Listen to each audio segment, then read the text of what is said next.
Kamusta mga kaibigan? Ngayon sa video na ito ay papakita ko sa inyo ang lahat ng kailangan nyong malaman tungkol sa Binance.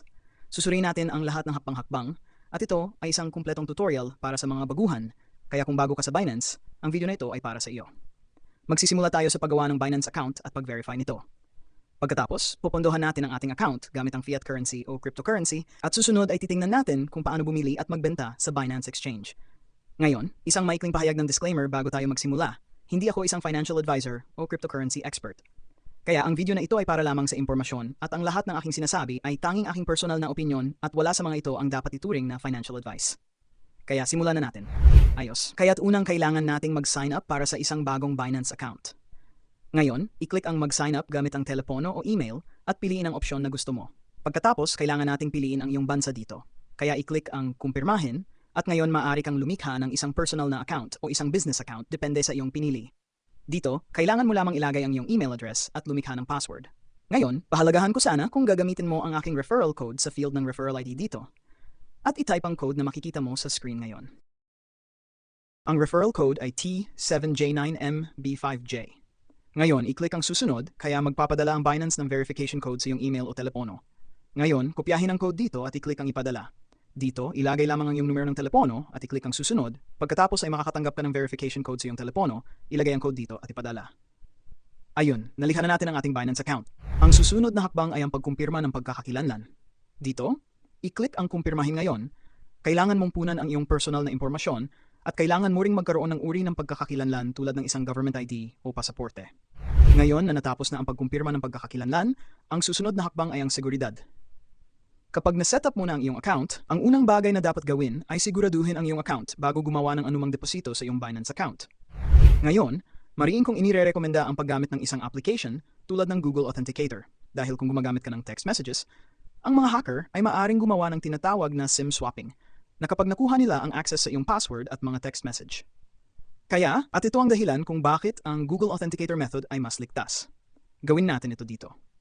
Ngayon, pumunta sa kanang itaas dito sa icon ng iyong account, pagkatapos ay pumunta sa seguridad dito at sundan natin ang mga hakbang. Tulad ng nakikita mo, ang unang hakbang ay ang mag-download ng Google Authenticator application sa iyong telepono. Kaya't maaari kang pumunta sa App Store o Google Play Store, i-download at i-install ang application. Kapag tapos na ito, maaari mong i-click ang susunod at lumipat sa pangalawang hakbang. Ngayon, kailangan nating bumuo ng bagong one-time password sa ating Google Authenticator application. Kaya kung na-download mo ang app na ito sa unang pagkakataon, hihilingin nitong i-scan ang isang bagong QR code na ito. Kaya't ilagay lamang ang camera ng iyong telepono sa ibabaw ng QR code sa screen ng iyong computer at automatikong buo ito ng bagong 6 na digit na code sa iyong telepono na tatagal lamang ng 60 segundo. Pagkatapos ay click ang susunod. Ngayon, ang kailangan mong gawin ay isulat ang recovery key sakaling mawala mo ang iyong telepono. Kung hindi ay hindi mo ma-access ang iyong Binance account dahil hindi mo ma-generate ang bagong one-time password. Kaya naman napakahalaga ng code na ito. Kaya isulat ito at ilagay sa isang ligtas na lugar. Ngayon, maaari mong i-click ang susunod at lumipat sa huling hakbang. Dito natin kailangang i-verify ang ating Google Authenticator application sa pamamagitan ng pagpapadala ng code sa iyong email address. Ngayon, i-click ang magpadala ng code dito at automatikong magpapadala ito ng code sa iyong email address.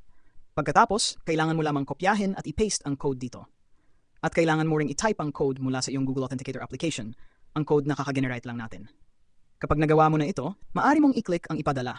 At ito ay mag-activate sa Google Authenticator bilang two-factor authentication para sa iyong account.